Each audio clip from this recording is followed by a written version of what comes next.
Hello and welcome. We're in Goa currently, and I am delighted to be joined in person by the world's foremost foreign affairs guru, Fareed Zakaria. Thank you very much, Mr. Zakaria. It's always so nice to see you in person and talk to you. It's a great pleasure to be with you, Rahul. The biggest question in the world right now is what is likely to happen over the next 4 years with Donald Trump in the helm as the 47th president of the United States. Of the clues that Trump has given since his historic victory, what do you make of what our viewers should expect from a second Trump presidency? It's hard to tell because Trump really, more than any president I can remember, really perhaps more than any world leader, it's a personality more than a program.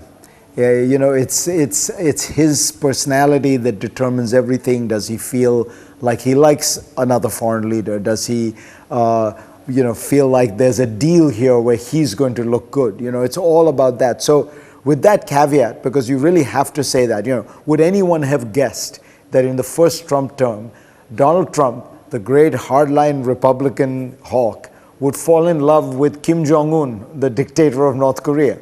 Why did he do that? I think somebody convinced him that if he got a deal with the North Koreans, he would win the Nobel Peace Prize. So it became really more about him than about a realistic appraisal of what the prospects for a deal were. I think what we can say is this: Trump in the first term came to office by his own admission, and certainly the admission of his closest lieutenants. He didn't expect to win. So he comes into office and he essentially takes on the Republican establishment. If you remember, his first chief of staff was Reince Priebus, the head of the Republican National Committee. He takes on the former CEO of Exxon as his Secretary of State, Rex Tillerson, because he thought he knew the world, things like that. That is not what Trump 2 is going to be. Trump has realized that all those people were not ultimately loyal to him. He appointed a lot of generals in the first Trump term. And I think he discovered that those generals, when he would order them to do something, if they believed it was not in the Constitution, not legal, or maybe even violated certain ethical codes, they wouldn't do it. So it seems to me that the lesson he has taken from the first Trump administration is you need people who are absolutely loyal to you and whose loyalty would not make them question your directives, even if they are ethical concerns they have or constitutional concerns. So at one level, it's a little worrying, but it tells you who you're getting. This is going to be a much more full-throated Trumpian group. And what do we know about the appointments he's made? Marco Rubio is a very talented politician. The National Security Advisor, again, a serious guy who has foreign policy experience. They're both very hawkish on China. And I think that in general, what you'd have to guess from what you're seeing is that there will be a pretty tough policy on China. And what's also happened is there's been a broad shift over the last 10 years in the United States in the kind of strategic elite's perception of China. Because in a classic, pattern in international relations where each side, does one thing which causes the other, they have watched Chinese maneuvers and felt that the Chinese are essentially building a military that is designed to defeat the American Navy in Taiwan, designed to really replace the United States as the leading power in the Indo-Pacific. So I think you're going to see a much more hawkish policy on China. Trump has always said he loves Modi, so I think there will be a continuation of the policy toward India. The truth is, while we have these very colorful changes in America, and if you think about it, you went from Clinton to Bush to Obama to Trump to Biden. U.S. policy toward India for the last 25 years has been remarkably consistent and upward moving. And so I think what you're likely to see with India is the continuation of that upward moving trajectory, closer and closer cooperation, greater and greater determination to create an Asia where you have less dependence on China and greater interdependence with India. There is a conspiracy theory which does the round in society in general, which says that there is a liberal media bias against the likes of Donald Trump. And you may have seen this one video which Elon Musk shared. You feature very briefly in it where you're saying there's no way Trump can win. And when Trump's vote gets underestimated a third time over, they say, I'm telling you, all these Zakaria type liberals, they knew that Trump was winning, and yet they made it seem to their audiences that he isn't, because there is a massive liberal media bias against Trump.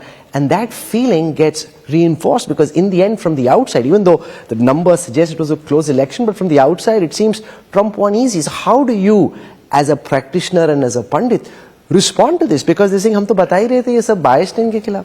So in this election, I never argued that Kamala would win. It's ironic they're using a clip from 8 years ago. But the truth is this election I always said was too close to call. Privately, honestly, I did think Trump would win. I thought very narrowly. Let's look at the final results, and it appears that Trump has won by about 1.5% of the popular vote, which is less than Biden won by, less than Obama won by, less even than George W. Bush won by in 2004. So it's not an overwhelming victory. It's a solid victory, but it's one of the smaller victories. If you tally it on American presidential elections, I think it comes something like 50 out of 60.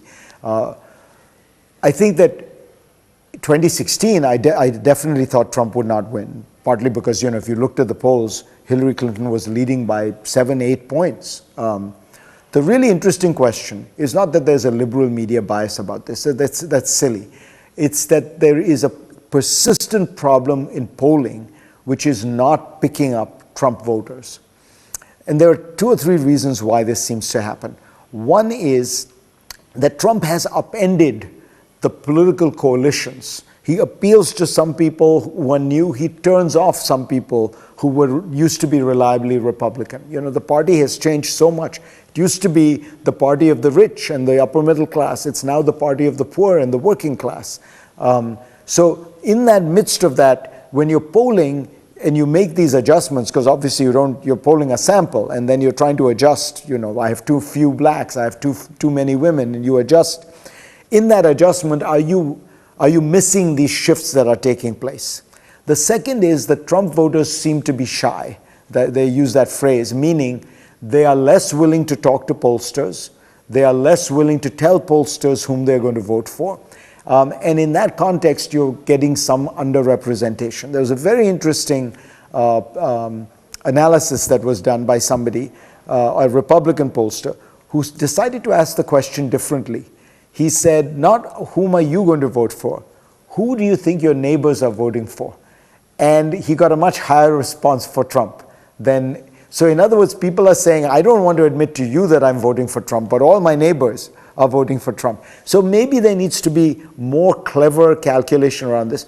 But I would say that to me, the lesson actually, which is a very healthy lesson, is that polling is a very imperfect science. I mean, when I was getting my PhD in social science, we had to do a lot of this kind of statistical analysis. And I was always conscious of, because what assumptions you make massively affects are you assuming that you need to adjust for non-college educated black men? Because it turns out that that's a very significant group who trended a little bit toward Trump. Well, if you didn't make that adjustment, because you can adjust for 1,000 categories. The ones you choose are the ones that determine. So it's a little bit more of a kind of technical problem. Now, I don't want to pretend, by the way, the media is generally liberal. That's true. Just as academia is generally liberal. Just as, by the way, consulting firms are generally liberal. The big divide in America right now is college education. If you have the single strongest predictor of who you voted for in this last 3 elections has been, do you have a college degree or do you not? If you have a college degree, you're much more likely to have voted for Kamala Harris. If you don't have a college degree, you're much more likely to have voted for Donald Trump. So of course, the professions that are, that have lots of people with college degrees are going to skew left. Trump's promises, he wants to make America great again, and part of his pitch is to increase trade tariffs with other countries to the extent of about 20%, which could include India, and 60% he says against China. How much of this is likely to come through? Trump How much of this is maneuvering and posturing, and how much will he actually ram through? Trump is mostly an opportunist and a practical political deal maker. I think that a lot of what he says you have to take with a grain of salt. And so some of his programs will fade away, I think. The one thing about tariffs is, and that general protectionism, is that Trump has held this view forever. For all the other views have come and gone. His first political statement was in 1985 when he was a candidate, when he was a real estate developer. He was a candidate for nothing.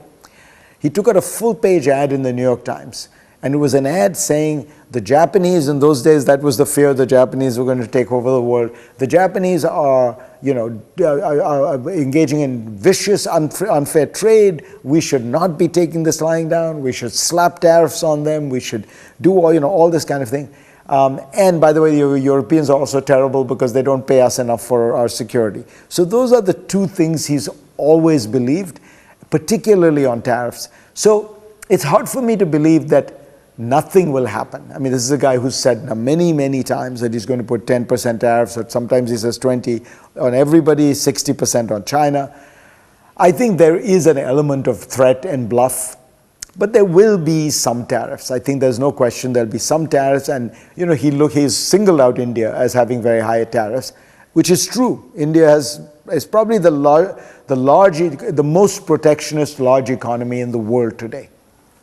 So as somebody who basically believes that India would do much better with more open trade and would lift many, many people out of poverty if you were to be more integrated into the world economy, I hope that Trump actually has the effect is that he threatens India with tariffs. India decides in response they have to do a deal. Part of the deal is Indian tariffs go down. That would be great.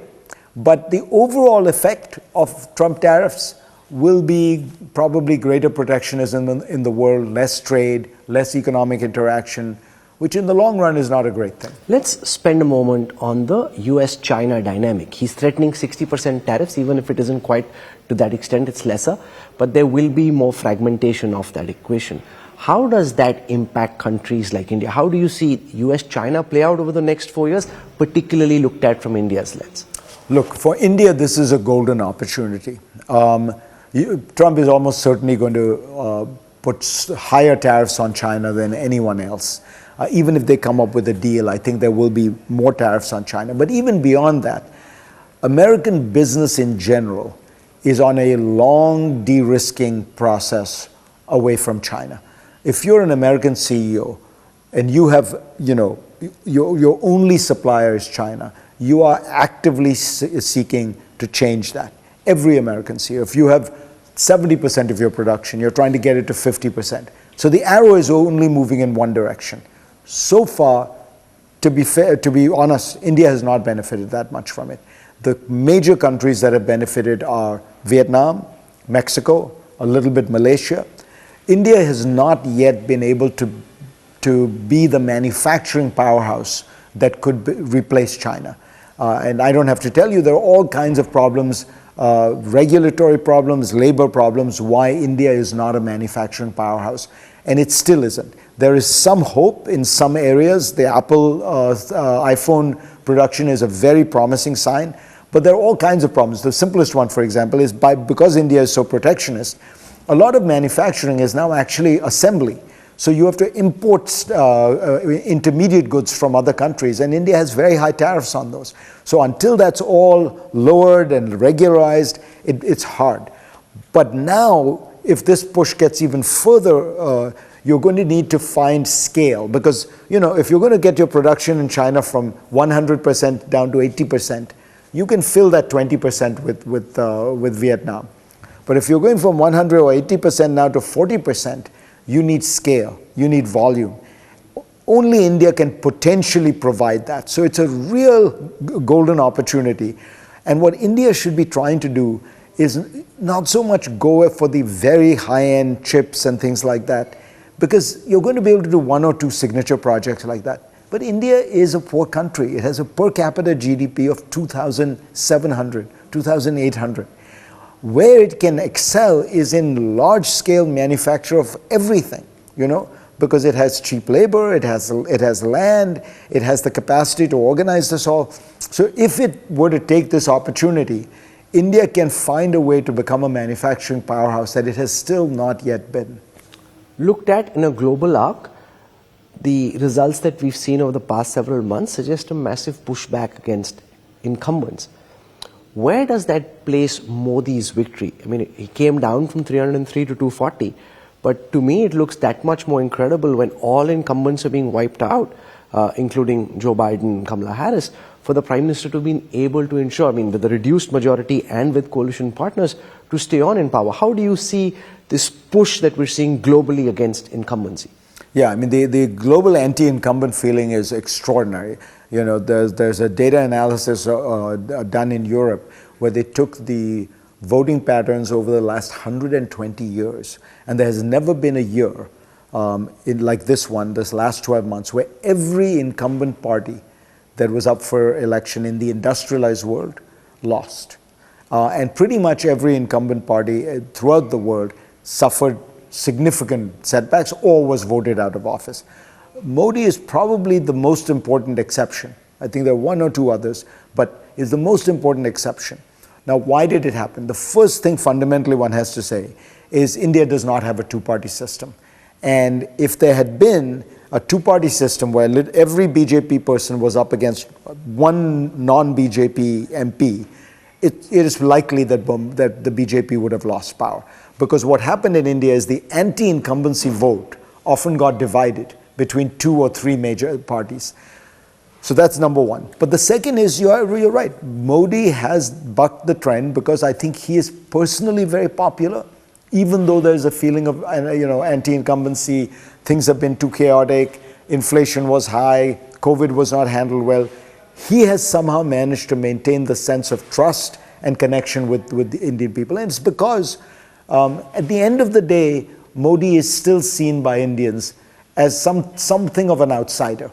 You know, he's seen as somebody who came from outside the world of political elites, and which is true. He is really, in many ways, the first genuine outsider to become Prime Minister of India.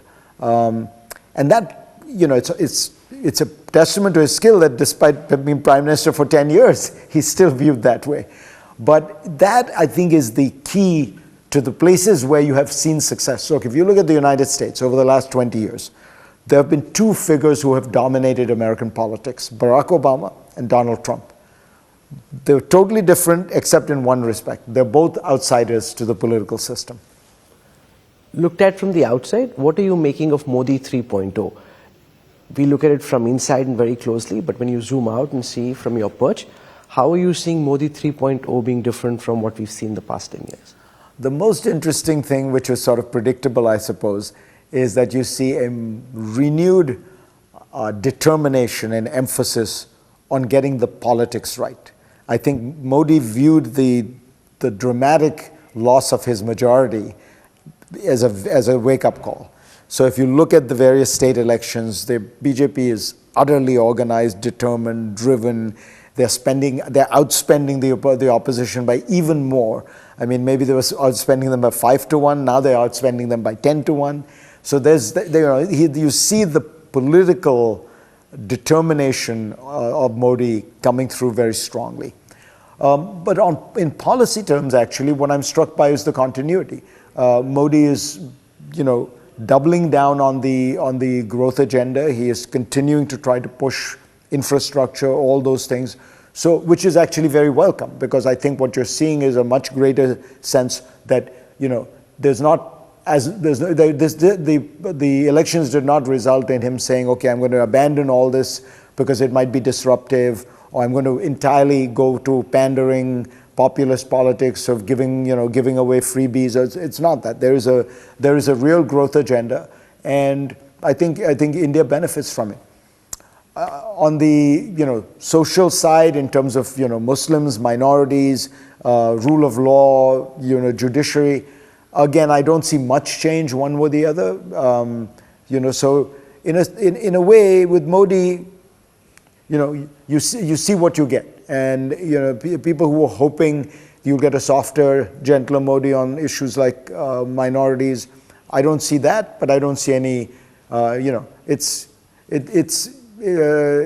He seems to have a formed view politically in that way, and it's playing out.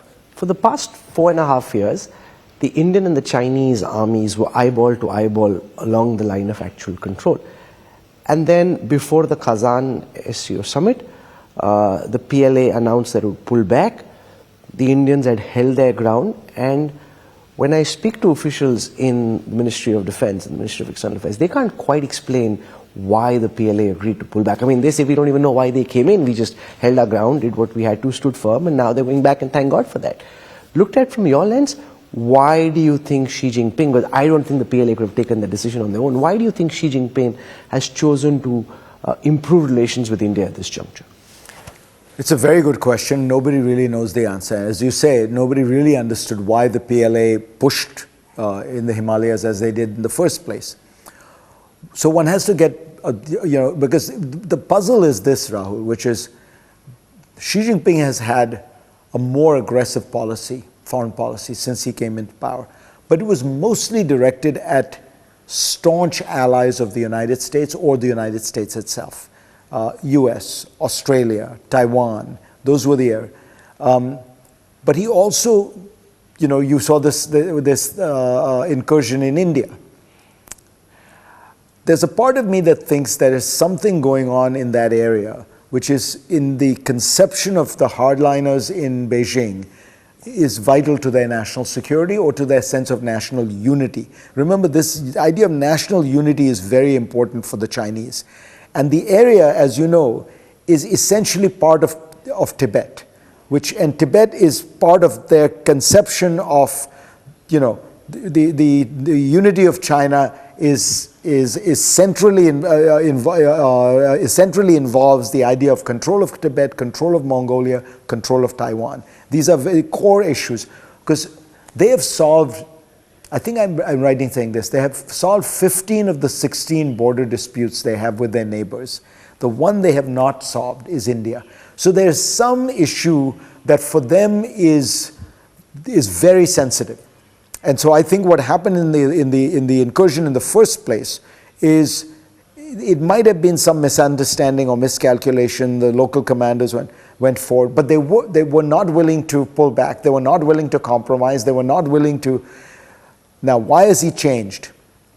I think Xi has realized that his whole wolf warrior diplomacy has failed.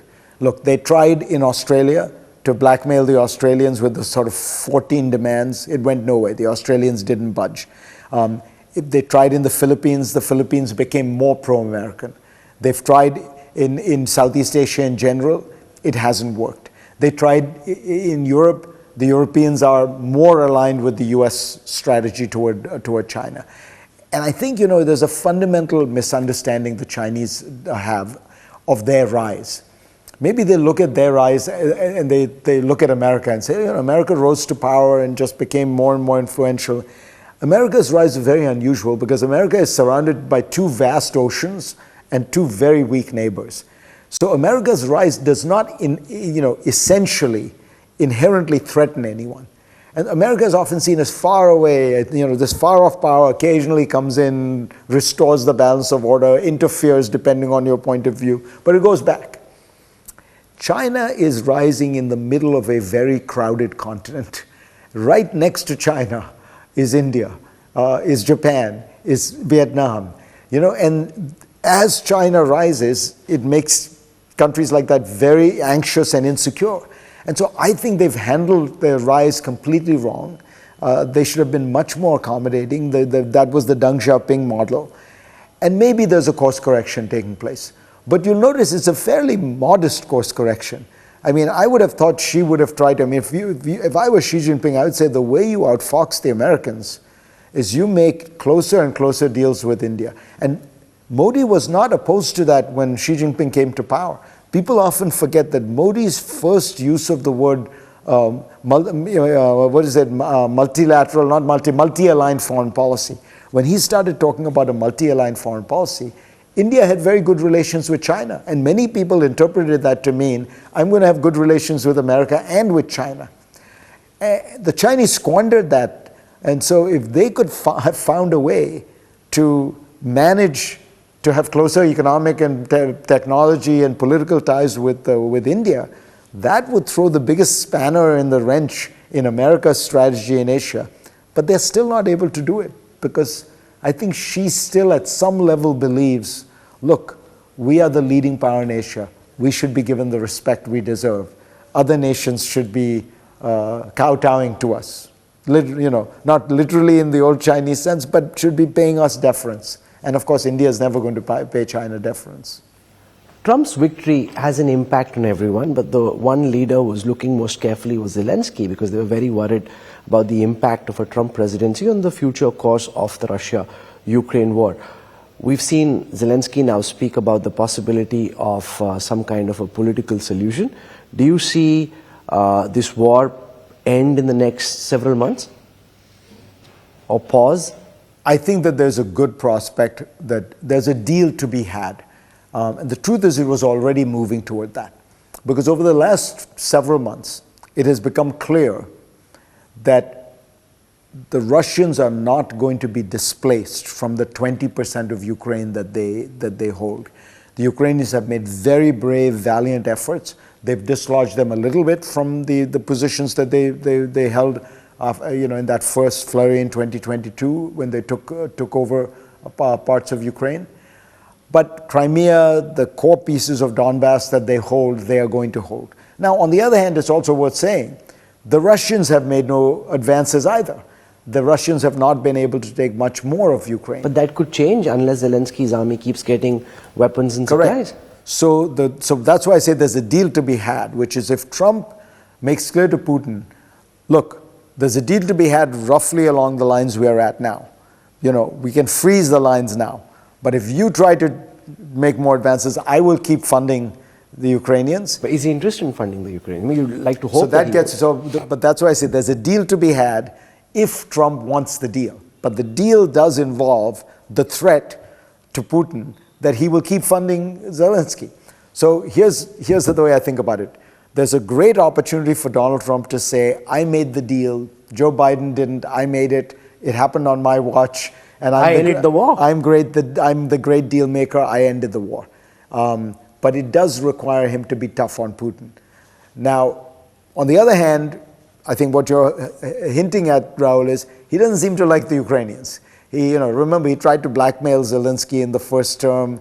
And Zelensky, by the way, did not get blackmailed. Don't forget, that's a very important thing that people sometimes forget, which is Zelensky defied Trump in that, and Trump must not have liked that. A lot of people around him, his son, for example, is openly anti-Ukrainian. Tulsi is openly anti-Ukrainian. So, there's two conflicting strategies here. If I were the Ukrainians, I would try to focus on this idea that Trump can be the peacemaker. He can make the deal.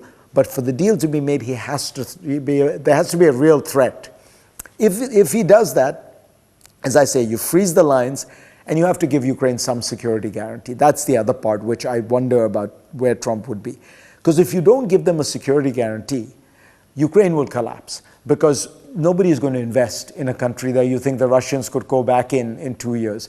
Even Ukrainian young men who have fled won't come back. In fact, you might have more exodus out of Ukraine because if there's a peace deal, the Ukrainians will have to lift martial law and lift the mandatory draft and things like that, and the young men will leave. So you'll have a basket case in Ukraine. So the way to end this war is clear. The question is, it does require that Trump be tough on Putin. He'll also have to be tough on Zelensky and say, look, you've got to take this deal. Putin thinks of all of this. He could say, I don't think Trump's going to keep funding Ukraine. I just need to hold my ground. Maybe I can finish off the job I started. Right. So if Putin thinks that, then you have to keep funding. The key is you have to keep funding, because so far what we've seen is if the US and Europe continue to support Ukraine, they're willing to fight, they're willing to die, and they've done remarkably well. Remember, Russia is 10 times the economy of Ukraine's, 4 times the population. And it's right next door. This is not some faraway imperial conquest. It's right next door. And they've still not been able to move beyond those lines that they've held. They've still not been able to take Kyiv. They've not been able to take the other major cities. Ukraine is able to export all its grain through the Black Sea. So if you consider the mismatch, the Ukrainians, as David, have really stood up to a Goliath. And the Russian economy is suffering enormously. You know, the other leverage that Trump has over Putin is the sanctions are very tough now. We are being an oil exporting economy. Russia will always have some cash, and they can always build their army. But they're doing it really at the cost of the rest of society and the rest of the Russian economy, which is really in a kind of increasingly primitive state because they don't have access to technology, they don't have access to capital markets. So there's a big upside for Putin to end the war. Iran has threatened to strike back against Israel after the missile strikes. Nothing's happened so far, and now Donald Trump is in power. Where do you see the Israel-Iran conflict go from here? Will they just keep threatening each other but not really striking and escalating? Or could Benjamin Netanyahu say, here's my chance to go in and once and forever attempt to alter the map of West Asia or change the configuration?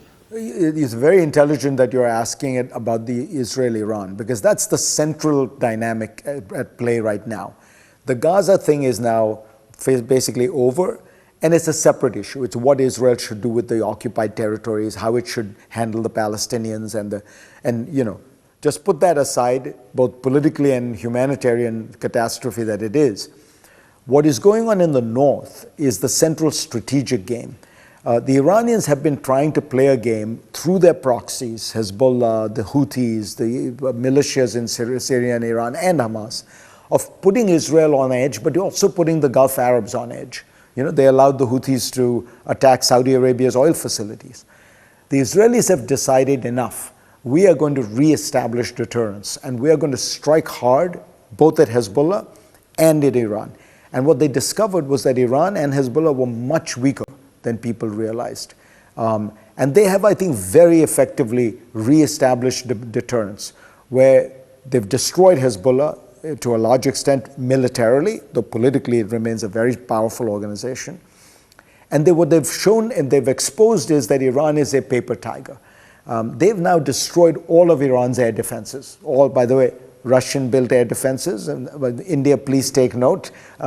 The value of Russian kit is not very high these days. They were able to, in a few hours, destroy the entire Russian-built Iranian air defenses. So Iran is now naked. I think Israel is happy with where things are now, because what they're, in a sense, saying to Iran is, you do something else. You take more provocative moves. One of your proxies strikes us again, and we can destroy your military facilities, your cities, your nuclear research labs. So in a way, it's up to the Iranians, and the Iranians have said they're going to strike back at Israel. But they've said it a while ago, they haven't done anything yet. I think that's where the game is. If they were to strike, the Israelis could very easily absolutely destroy either Iran's military bases or even parts of their nuclear facility. For the nuclear stuff, they need American bombs. Their bombs are not powerful enough. But, I mean, they're special bunker busting bombs they need that they do not have access to right now. But they could set Iran back very, very substantially. So I think what this whole episode has showed, Israel is the region's superpower now. It is the military superpower of the Middle East, and by the way, it's the technology superpower of the Middle East. And a new deterrence has been established between Israel and Iran. How weak is the Iranian state in your lens? If Benjamin Netanyahu were to push and try and orchestrate regime change, I mean, there is discontent. We've seen that in all the riots and the protests. Would they be able to pull it off, or would it be a very foolish mistake? The thing about dictatorships is that they seem eternal until the day they collapse, and then it seems inevitable, and you can't believe it went on for so long. So I'm very hesitant. It's a tough dictatorship.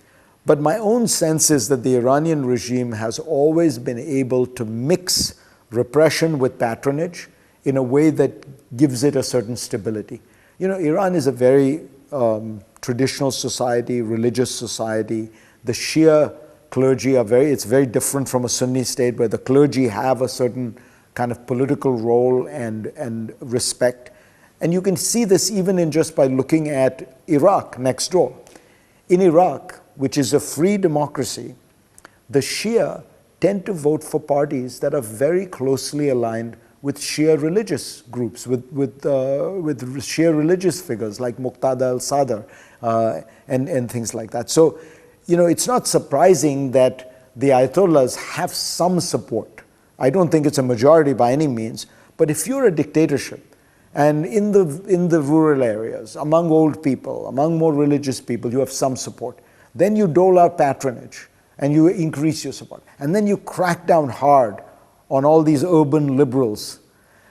That seems to have been the formula that has kept the Iranian regime in power. And my gut is that it's still a workable formula.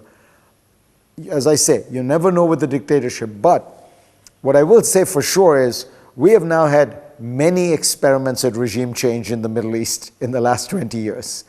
Iraq, Afghanistan, if you think of that as the greater Middle East, Libya, Syria. It's a very messy proposition. Regardless of whether it succeeds as it did in Iraq, as it fails as it did in Syria, you have hundreds of thousands of people, if not millions, get displaced, hundreds of thousands die. What you end up with often not that much better than what you started with. So I would say to anyone, thinking of regime changes in Iran as a strategy, and remember, this is a big country. This is not some small. Just be careful what be careful what you wish for. This has been a masterclass in foreign affairs. Thank you very much for enlightening us with your insights and very sharp observations about where we are. And you've spoken a lot about where we are likely to head. So it's always great to hear from you. Thank you so much. Thank you, Rahul. Always a pleasure. Thank you so much.